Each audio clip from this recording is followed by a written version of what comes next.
certain kind of light never shone on me. Bon, on va parler santé, tiens. Allez, vous êtes en train de prendre votre petit déjeuner.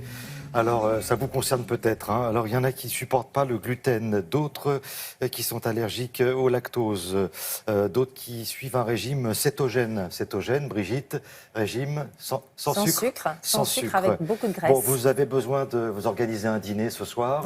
Ça ne va pas être simple, hein, parce que ce n'est pas facile d'élaborer un repas qui fasse plaisir à tout le monde. Exactement. Mais il semblerait, Brigitte, que tous ces régimes soient des régimes très tendance, mais qui peuvent s'avérer dangereux à la fin. Alors effectivement, c'est très tendance. Alors pourquoi? Au départ, qu'est-ce qui se passe? On estime qu'il y a à peu près 28 millions de Français qui souffrent, mais à des degrés divers, de troubles digestifs, des maux de ventre, des ballonnements, des troubles du transit intestinal. Et certains d'entre eux se disent, bon, comment aller mieux en modifiant l'alimentation. Alors effectivement, certains ont jeté leur dévolu sur le gluten. Ils ont arrêté le gluten, vous savez, cette protéine que l'on retrouve dans de nombreuses céréales, le blé, le seigle, l'orge, l'avoine et bien d'autres, ce qui veut dire que il va falloir se priver de tous les aliments qui contiennent du gluten, le pain, les pâtes, les pizzas, beaucoup de préparations industrielles contiennent du gluten. Enfin, donc, effectivement, c'est assez compliqué, même si aujourd'hui, il y a tout un marketing autour du no gluten, comme on dit, et avec des produits qu'on propose qui ne contiennent pas de gluten.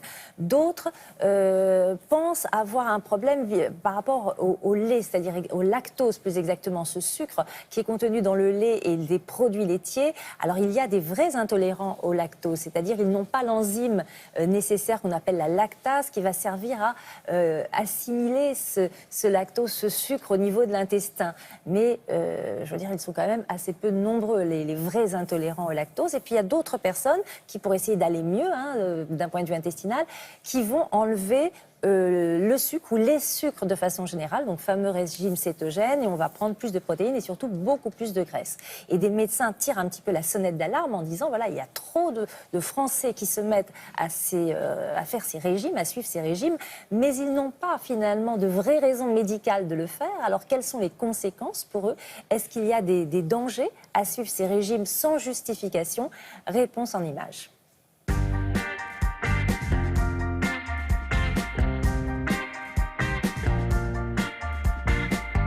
Le régime sans gluten consiste essentiellement à éliminer les produits à base de blé comme le pain, les pâtes feuilletées. Il existe des substituts comme la farine de riz, la farine de maïs. En termes de santé, ça ne pose pas de problème particulier, mais on se casse la tête un peu pour rien. Dans le pain courant, eh bien, il y a une dizaine d'additifs qui sont autorisés, des émulsifiants, des antioxygènes, tout ça, ça se mélange et peut provoquer des troubles digestifs. Donc certaines personnes pensent que le gluten est en cause, c'est le coupable, alors que ce sont les additifs. En plus, quand vous consommez du pain sans gluten, on a rajouté encore d'autres additifs et à terme, d'autres troubles digestifs peuvent apparaître. L'idéal, c'est de consommer du pain au levain en quantité normale, qu'il soit complet ou au multicéréales.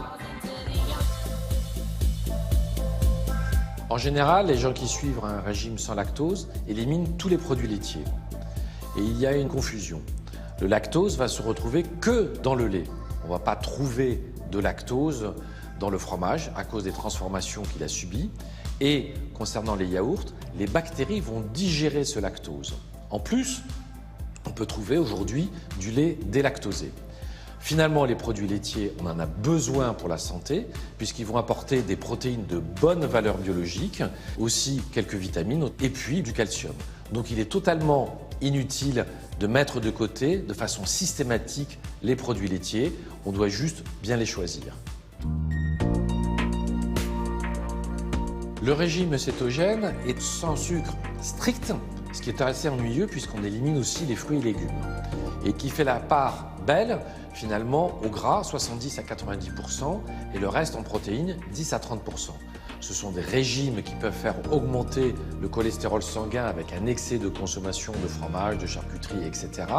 C'est une alimentation qui est très déséquilibrée, qu'il faut absolument déconseiller, et plus particulièrement aux personnes qui ont des cancers, qui pensent bien faire en limitant de façon trop stricte l'apport en sucre. La seule indication du régime cétogène concerne les enfants qui ont des crises d'épilepsie rebelles, non stabilisées par les médicaments, sous stricte surveillance des neurologues et nutritionnistes.